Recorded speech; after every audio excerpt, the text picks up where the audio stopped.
Hello, hello, petit éclairé. Bienvenue dans ce nouvel épisode de mon podcast AstroThème.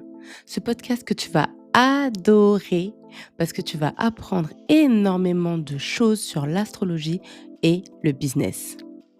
Parce que oui, ces deux mondes, astro et business, peuvent non seulement coexister, mais surtout te permettre de créer une vie alignée avec tes désirs les plus fous. Ici, je te parle d'énergie, de planètes, des signes, mais aussi de mindset et d'ambition. Si tu veux aller plus loin, tu peux réserver ton appel découverte offert via mon Calendly. Le lien est juste en description. Je te ferai une petite analyse de ton thème astral. Alors surtout, précise bien tes coordonnées de naissance, c'est-à-dire jour, mois, année, ville, heure de naissance.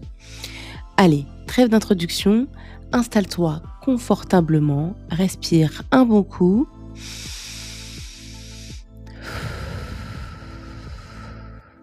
et laisse les astres te guider. C'est parti pour l'épisode. Ce qui est semé dans l'amour pousse dans la douceur, mais ce qui est semé dans la haine récolte des tempêtes. Hello, hello, j'espère que tu vas bien. Je te souhaite une bonne et heureuse année 2026. C'est une année une année de renouveau où on recommence tout. Voilà, c'est un nouveau cycle qui démarre, un nouveau chapitre. C'est une année qui va être riche en découvertes, en surprises, en nouvelles opportunités, enfin voilà, en plein de choses. En tout cas, je te souhaite plein de bonnes choses pour cette nouvelle année. Surtout la santé, la réussite dans tes projets et tout le blabla que vous connaissez déjà. Mais je te souhaite surtout d'avoir confiance en toi et en tes projets et de faire le maximum pour accomplir tes envies. J'espère que tu es prêt aussi pour cet épisode parce que c'est un épisode où on va parler de choses concrètes. Oui, ça va être concret, mais on va surtout parler d'un concept qu'on utilise souvent à tort et à travers. On va parler du karma. C'est un mot qu'on utilise, comme je le disais, souvent à tort et rarement du coup avec conscience. On va pas parler d'un karma punitif, on va parler du karma tel qu'il se lit dans le thème astral. Donc le karma, c'est un langage spirituel, rigoureux, cohérent, et ce n'est pas une fatalité. On va apprendre que dans le thème astral, le karma est lié à ce qu'on appelle les planètes karmiques, les planètes générationnelles, Uranus, Neptune, Pluton. Et en fait, c'est un processus d'évolution. Le karma, lié à ces planètes-là, correspond à un processus d'évolution personnelle et professionnelle. C'est un outil de transformation de ta vie, de ta personnalité et de ton business. Donc prépare-toi. Là, je te garantis que c'est un voyage qui va un peu remuer ton âme, voilà.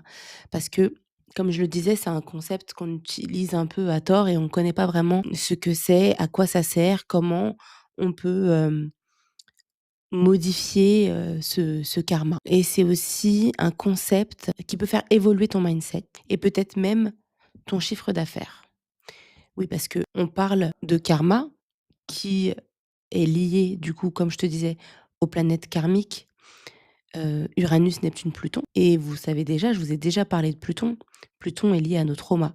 Donc il suffit qu'il y ait un shift pour que tu puisses modifier ton karma et du coup prospérer, attirer à toi l'abondance. Donc le karma, qu'est-ce qu'il est vraiment? Il faut comprendre que le karma n'est ni un jugement, ni une punition.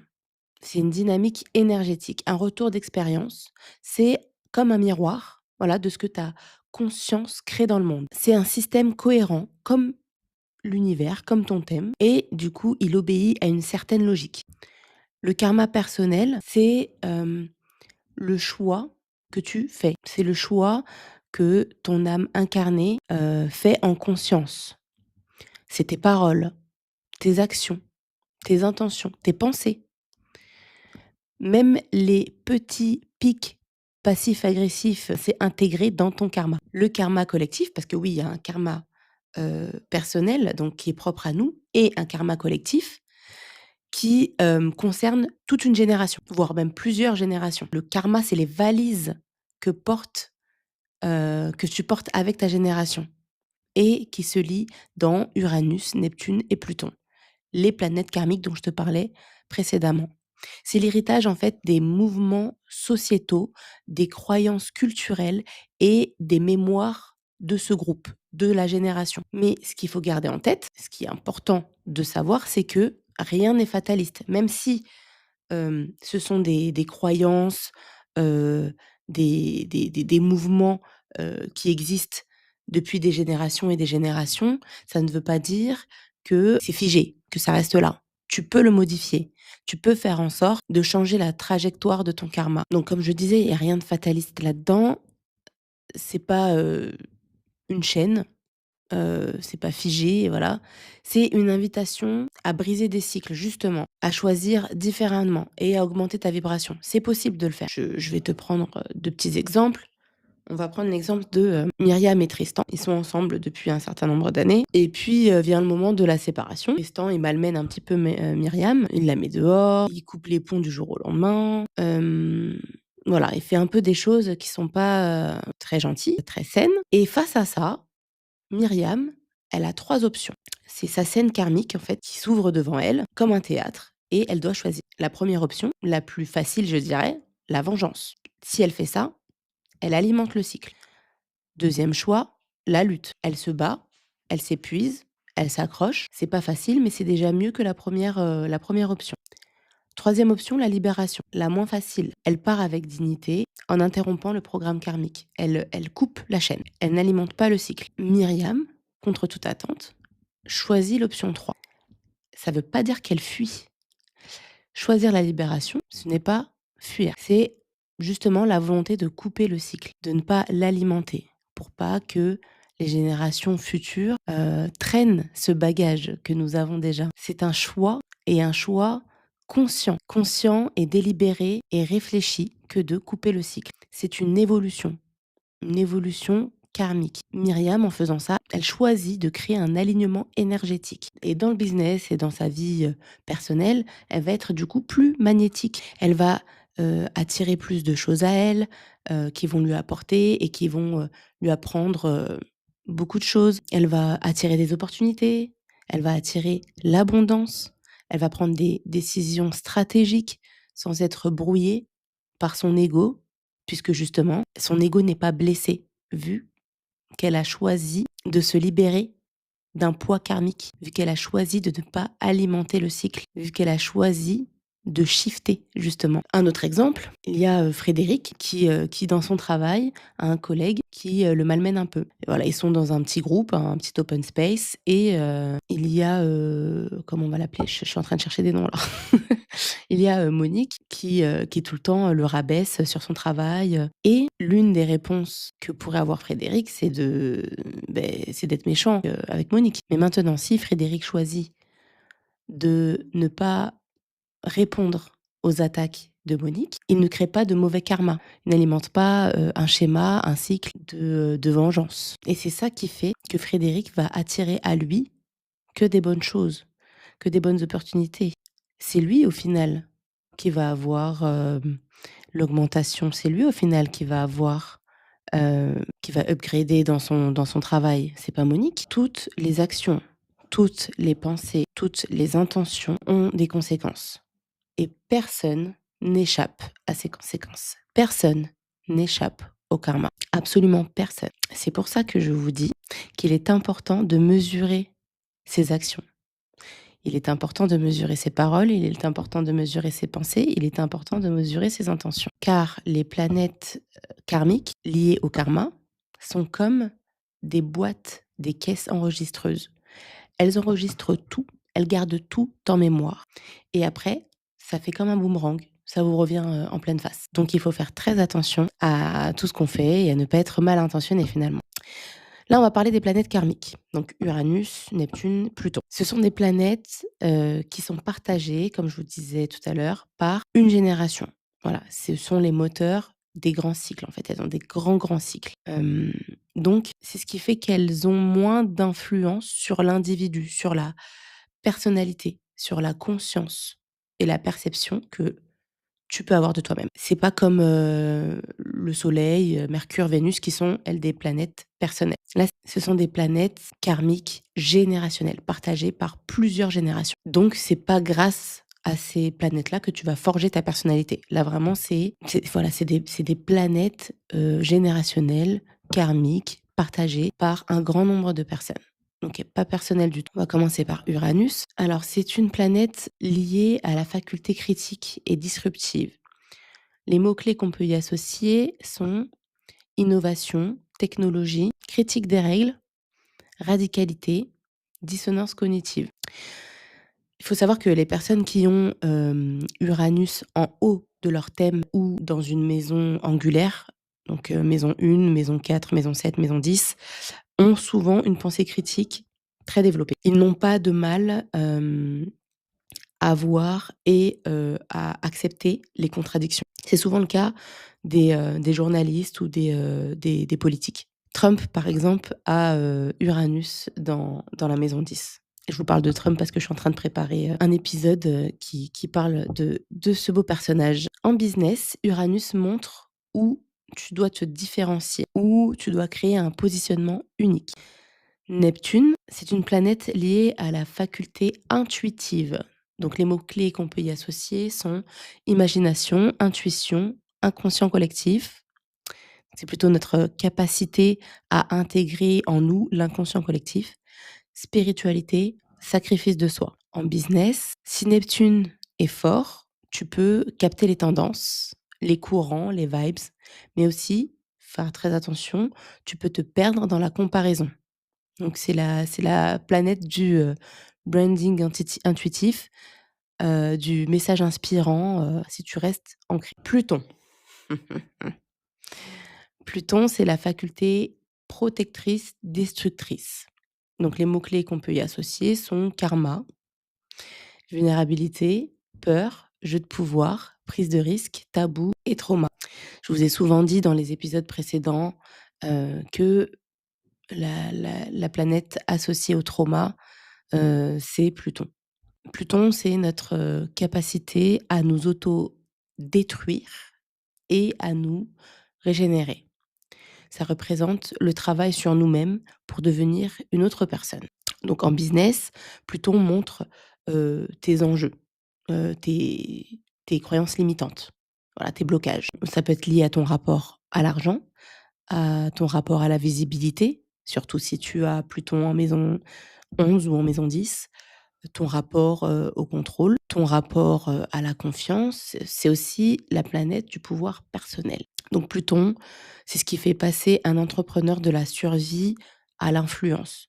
Ensuite, on va parler du lien, qu'il existe entre nos ancêtres et nous. Donc le karma transgénérationnel. Une partie de nous n'est pas nous, parce que nous héritons de mémoires émotionnelles via Pluton. Donc les secrets de famille, les tabous, les blessures générationnelles, les bagages là dont je vous parlais, hein, au tout début, au tout début de l'épisode, c'est ça. La caisse enregistreuse, c'est Pluton. Elle garde tout en mémoire. Il y a aussi la lune qui représente les émotions transmises, le climat affectif du foyer. Il y a la maison 4, c'est l'empreinte énergétique du foyer. Ce qui n'est pas guéri va forcément se répéter. C'est pour ça qu'il est important de casser le cycle pour pouvoir éviter de répéter les choses qui se sont répétées par le passé et qu'il faudrait arrêter. Mais si ça se répète, c'est pas comme une punition, c'est plutôt comme une opportunité justement de voir qu'il y a telle blessure, tel trauma qui se sont, perpétués de génération en génération et la chance qu'on a nous aujourd'hui, c'est qu'on est une génération beaucoup plus spirituelle et beaucoup plus apte, à casser ces schémas.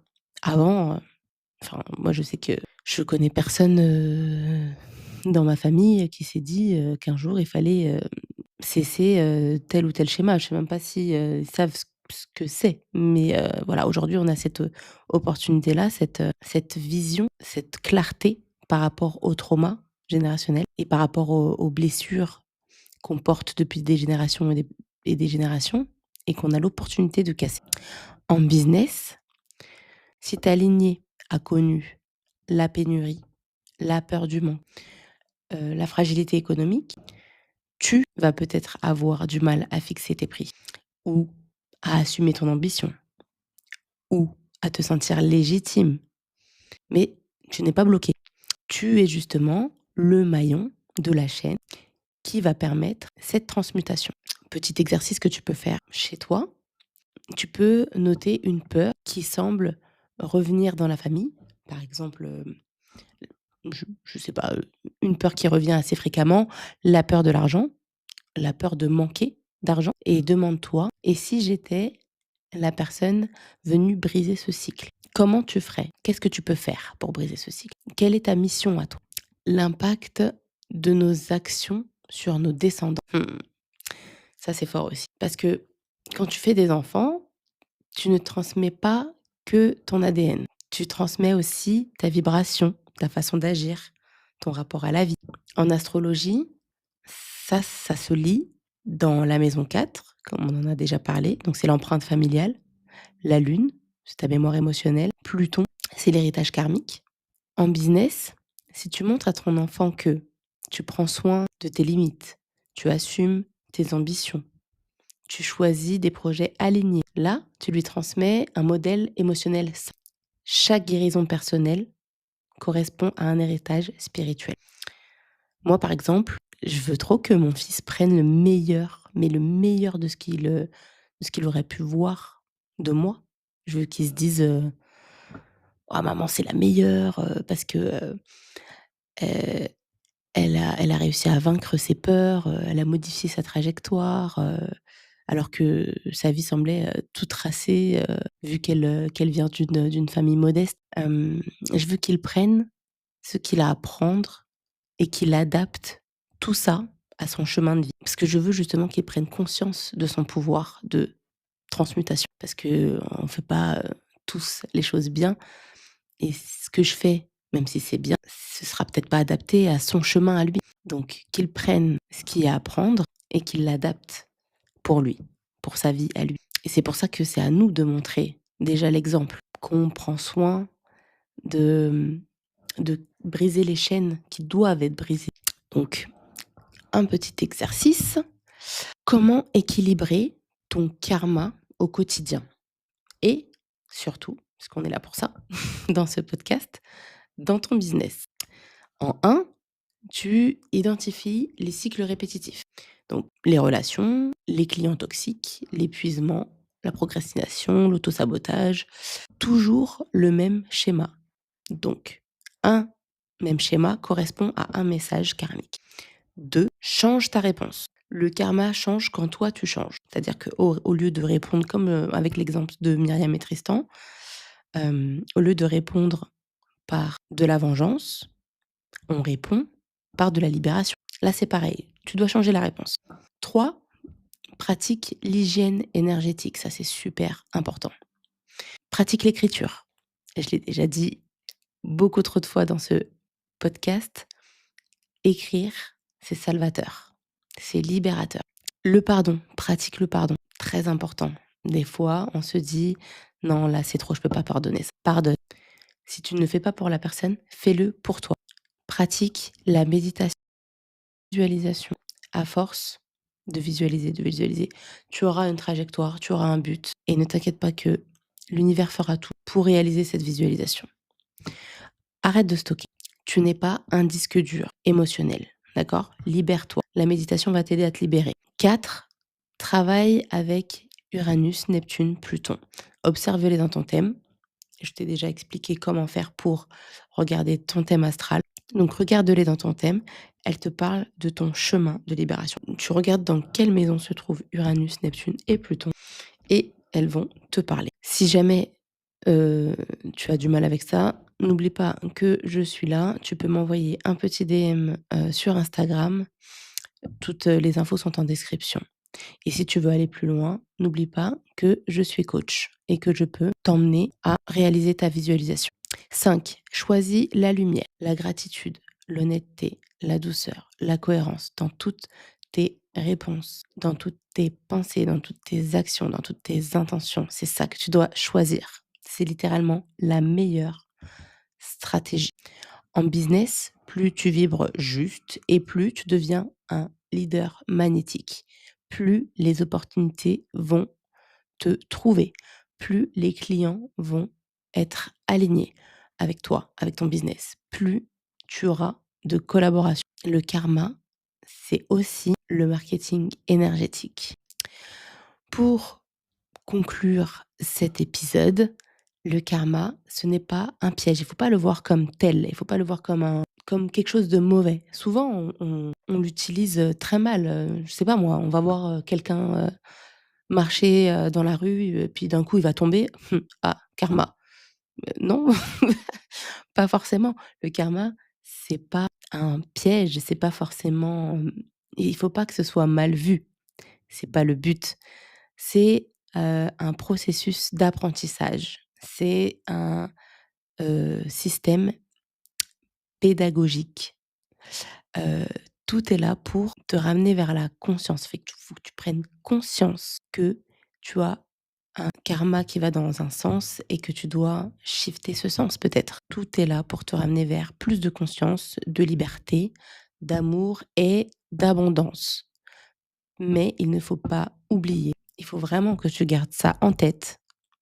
Personne, mais réellement personne, même pas le pape, personne n'échappe au karma. Personne. Mais tu peux le shifter. Mais non! C'est déjà la fin de l'épisode. En tout cas, je te remercie infiniment de m'avoir écouté.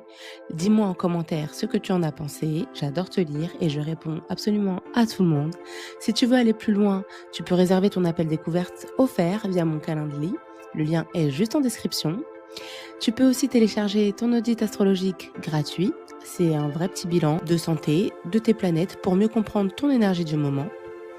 Bien sûr, suis-moi sur Instagram. Les infos sont encore en description.